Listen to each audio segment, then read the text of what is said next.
Joining us now on episode number 96 is the managing editor of the Dolphins Wire on the USA Today's SMG network, Mike Masala. Mike, good to see you again, my friend. How are things in South Florida?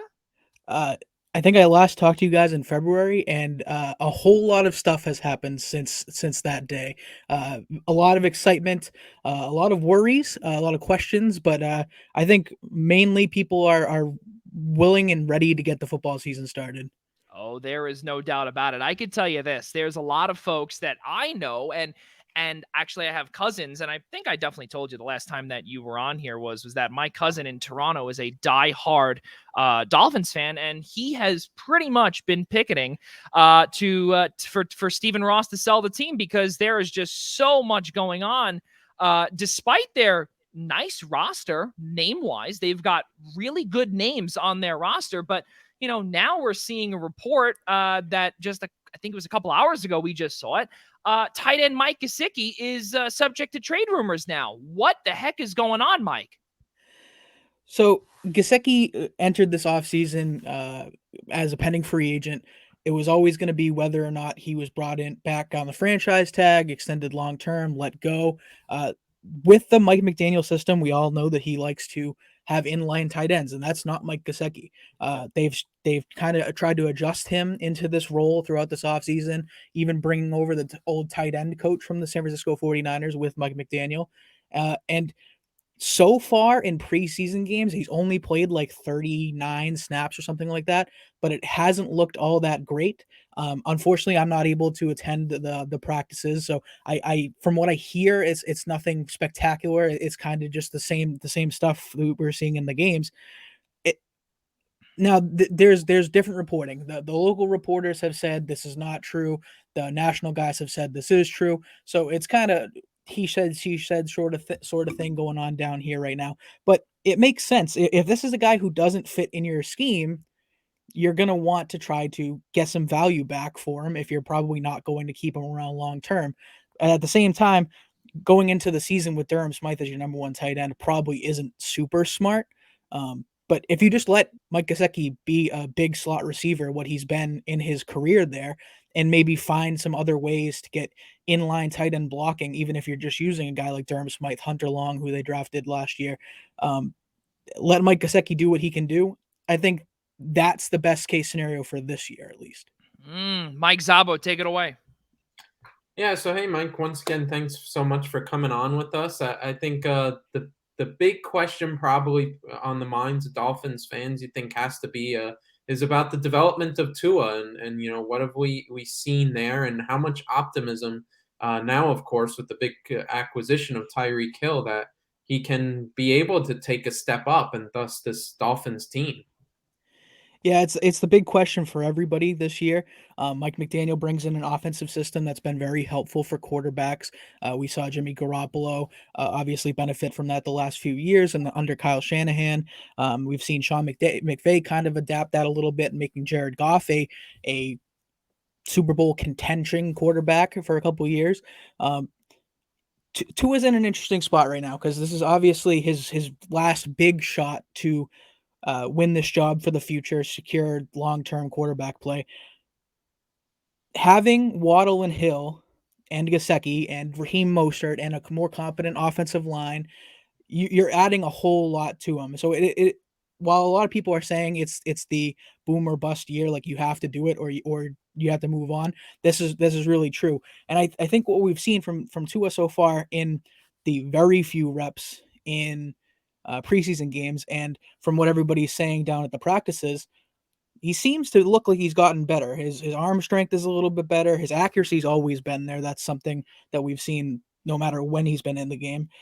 He just needs to stay on the field, and he needs to have the consistency. I think there's a lot of optimism, and I think that's probably a good thing right now. They have the weapons to do it, and they really should start to take that next step. It's people are wondering if that will happen, and I guess that we'll find out in a couple weeks now. Yeah, so I think just building off of that, and you mentioned a lot of the key offensive pieces, and now, of course, Tyreek Hill being that that great centerpiece, and the hope is that obviously he brings over the talent from Kansas City and becomes that security blanket from Tua. What impact? How confident that he can translate that over to Miami, and what does he really bring throughout this Miami Dolphins squad? That was one of the questions bringing him over. What is he going to be without Patrick Mahomes? And that's a fair question because Patrick Mahomes obviously one of, if not the best quarterback in everybody's mind. That's a fair statement. Tyreek Hill, what he's been able to do so far and what he's shown is that he can help unlock this offense in different ways. He can help get Jalen Waddle, Mike Gesicki more open. He can take the top off the defense, and Tua's been hitting some of those deep balls in practices and hasn't done it in a game setting yet. But again, he only had something like 14 plays last week to get that going, and Tyreek wasn't on the field. Neither was Jalen Waddle. So they haven't really got a chance to see how the offense works just yet. But if you can get the guy open, which he's great at doing, get him in space, get the ball in his hands quickly, he can make things happen. They've had joint practices today and tomorrow with the Philadelphia Eagles.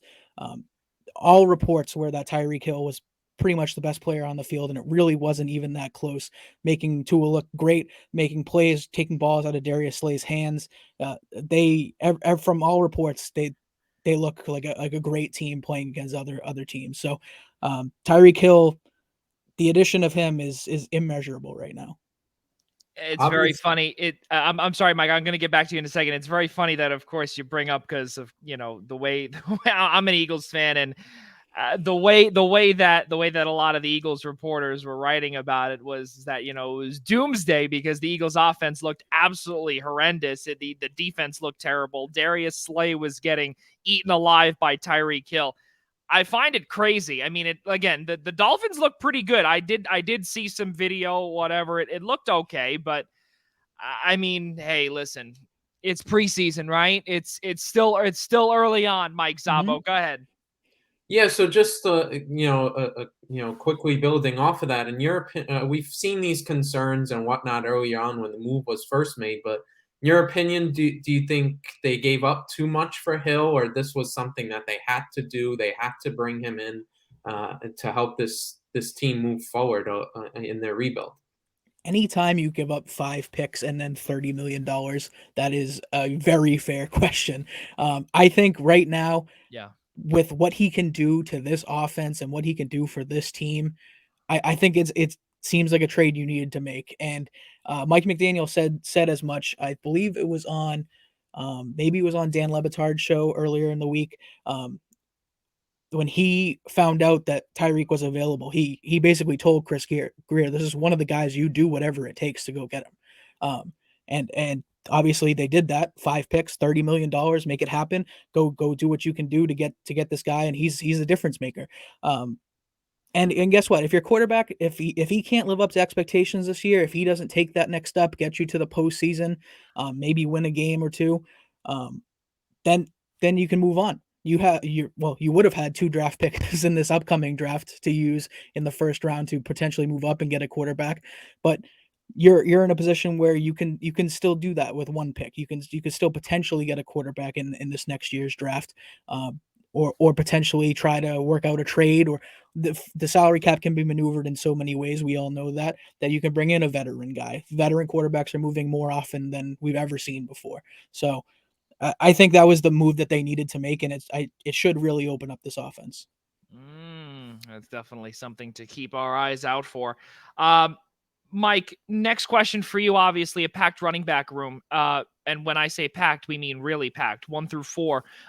There's no way that McDaniel's going to keep all 4 running backs that all have running back 1 capability. For those that do not know, Chase Edmonds was pried out of Arizona. Raheem Mostert was on pretty much on a 1-year flyer from San Francisco after hurting himself after the Super Bowl year. Sony Michel from New England. Myles Gaskin, who was the lead tailback last season. He's technically on the depth chart as the number 4 running back. Obviously, or the way it looks now, I don't want to call it obviously, but it looks to me, Mike, that Myles Gaskin soon, once the rosters get cut down again, is not going to be a Miami Dolphin for much longer. No, it definitely doesn't feel that way. The 3 veterans that you'd mentioned, them bringing them in, that kind of spelled the end in my mind for Myles Gaskin. Yeah. Now he's still a serviceable NFL running back, maybe not your number 1 guy, but definitely can go out there and get you some yards. He is decent in the passing game. I think what they're going to end up doing is they're going to end up trading him for to another team for a late round draft pick. Because like I said, he has been serviceable, and another team will find interest in him. Try to get some value there. You'll probably keep your 3 veterans, and then maybe a guy like Savon Ahmed, who's been there the last couple years. He kind of fits the system a little bit more. They had Zaquandre White, who was the undrafted free agent this year. He scored a touchdown in last week's preseason game. And Jared Dokes, who they had on practice squad all year last year. So their room is really tight, really heavy competition right now.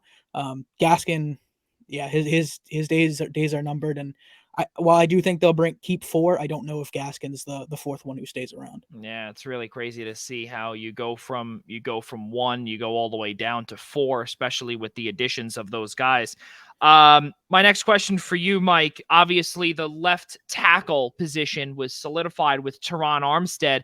And again, this is weird to say, but it's not the blind side for Tua Tagovailoa. The other, obviously, for a lefty, it's the right tackle side. But for Teddy Bridgewater, if God forbid that were to be, if that were to occur where Bridgewater has to come in, well, he's protected on that left side. And we know Teron Armstead, what he's been capable of protecting Drew Brees for many years with Jameis Winston last year. Obviously towards ACL didn't protect him that good, but all joking aside though, he protected Drew Brees for so many years. What does he bring to this offensive line that really has not been solidified for a long time? We remember Laramie Tunsil. He was there for a little bit. Mike Pouncey was there and then he retired. There really has not been a lot of security on that offensive line. Yeah, this is the veteran leader that this group needed. You had 3 guys returning last year. I believe the oldest, most experienced guy was heading into his 3rd year, Robert Hunt. This is an offensive line that's very, very young and really needs somebody to teach them the ropes and help get them going in the right direction. Part of that is going to be the new offensive line blocking scheme that they're using with Mike McDaniel, bringing in Matt Applebaum, their offensive line coach. They're going to be relying heavily on Teron Armstead. If you guys have watched any of the preseason games, he hasn't been participating as he's coming back from his injury last season, which has been another issue in his career. He's failed to play a full season for quite some time now. So if you are going into the season where you're relying on Teron Armstead, who has been battling these injury issues in the past, and your backups right now don't seem like they can handle it, it could be potentially another nightmare scenario like you had last year with one of the worst offensive line units in the league. But if Armstead's healthy, he's a guy who can really help solidify this group. And that's why a lot of people right now, they're looking at these preseason games, they're looking at some of these joint practices, again, with the Eagles like we had today, saying that the Dolphins' run game isn't looking all that great. Teron Armstead's not out there for every single rep. He's not out there playing full go. Today in the joint practices, I believe he got a decent amount of play, but in any of these preseason games, he hasn't been out there. So once you're fully out there, fully ready to go, an experienced leader like this guy, again, another guy invaluable. The big contract that you gave him was necessary. Solidify that group, even if it's not your backside tackle. Crazy. Mike Szabo, take it away. Yeah, moving a little bit more to the defensive side of the ball, Mike. We've seen some health concerns. Of course, they spent the boatload of money a year ago for Byron Jones. It mixed results so far. What are we seeing on the defensive end and some of the injury concerns, and how's that side of the ball looking so far in preseason? Yeah, it's been pretty up and down, and I think a lot of people are expecting that to get better. Byron Jones actually injured right now. He had off-season surgery on his lower leg. They're expecting him to be ready for week 1, but he has been on the PUP list so far, so they haven't really had their defense at full go yet. And the backups that they've had there, Noah Igbenogany, who was there, the first-round pick a couple years back, has been horrendous. And especially in this last preseason game, on their first drive, they held them to 3rd and 4th and long twice, and he got beat on every single one of those plays to get the Raiders into the end zone. But beyond that, it has been tough. But the front looks good. You're bringing back most of the same guys. You had a lot of linebackers that entered free agency this year. You had Emmanuel Ogbah enter free agency this year. They're all back. You brought in Channing Tindall from Georgia in the draft. He was your top draft pick. Maybe he slides in a role eventually. I think right now they're probably still leaning towards Jerome Baker and Landon Roberts playing a lot more of those inside linebacker role. And they brought in Melvin Ingram, another guy who's just a veteran who can provide that experience, teach guys like Jalen Phillips the ropes in the NFL, getting used to how to train your body each and every week. Little tips of the trade to get into the backfield and get after these quarterbacks. I think their defense is probably going to be fine. There's also the question of, you lost Brian Flores, and yes, he was the head coach, but he's also been a huge part of the defense in Miami and in New England. So you kind of wonder if there's going to be any fallout from that. But I think overall, if they're healthy, I think they're going to be fine. My last question to you before Mike ends it with his with the Rob DeLuca special, of course. Mike, for you, hearing obviously about the Tom Brady stuff, the Sean Payton rumors, the Ross family, you guys lose a pick next year, multiple picks next year. It's a distraction. It's a big distraction. We were talking about it just before we went live. It's really tough with the Ross family. There's been a ton of people, a lot of critics saying that the Ross family should sell. Do you expect all of those rumors to potentially flare back up again once, or not even once, but if the team starts to go down the wrong path? I'm not sure if it's going to be the rumors that are really focused on. I mean, this has been something we've talked about all offseason. It started with the Brian Flores firing. He opened up this can of worms, and deservedly so. If he felt like he was being asked to lose games on purpose, I believe last time I was on, we talked about that. Yep. That was a pretty fresh story at that time. And then this Brady thing seems very real, or at least the NFL can confirm that a lot of this stuff was happening. They've already changed their ownership plan for the future, where it was originally going to go to Bruce Beal, who is friendly with Tom Brady, and now it's going to go to Stephen Ross's daughter. They changed that in the last couple weeks. I think the idea of the quarterback is going to be a potential concern. If they start off and they're struggling, and you have Tua not playing up to what people think he should be with this new offense, there's going to be a lot of questions. Why didn't you force more in on Brady? Why didn't you make the Watson trade? Even if he's not even going to be playing, people are still going to be clamoring for that. And then looking towards the future, what's going to happen? And there's also a great point that people have been talking about recently. If Tyreek Hill isn't getting the reps that he thinks he deserves, the passes coming his way, is he going to make a fuss about that? He didn't in Kansas City. He said it afterwards on a podcast once he got to Miami, but who knows? You're also not playing with Patrick Mahomes. So things could go south quickly in Miami, but I think they have enough to be excited about to at least give them a little bit of leeway. Mike, our final one. Yeah, so Mike, really in your estimation, where do you think, seeing everything this preseason, where do you think that Miami's going to place this year?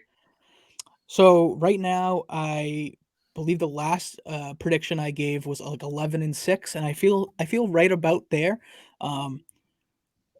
They should be probably not winning the division, but they should be a wild card contender, and I think you should slip into the playoffs. Now, it's the tough part is how crazy this conference has gotten this offseason. Like, you've seen Denver take a step forward, you've seen Vegas take a step forward. Basically, the entire AFC West is potential to get to the AFC Championship game. You've seen other teams like the Colts make moves like to get Matt Ryan and improve their team. There's a lot of things up in the air right now, but I think this is the second place team in the AFC East, and they should feel pretty comfortable about that. New England got worse, Miami got better, Buffalo's still the top dog. That is definitely something to keep our eyes out. Ladies and gentlemen, Mike Masala, the managing editor of the Dolphins Wire, part of the USA Today SMG's group. Mike, thank you so much for joining us, and we will see you soon. Thanks, guys. Appreciate it. It was a blast. Ladies and gentlemen, be sure to check out our next episode, episode number 96. Be sure to check out, we've got the next one, Blogging the Boys' RJ Ochoa will be with us shortly.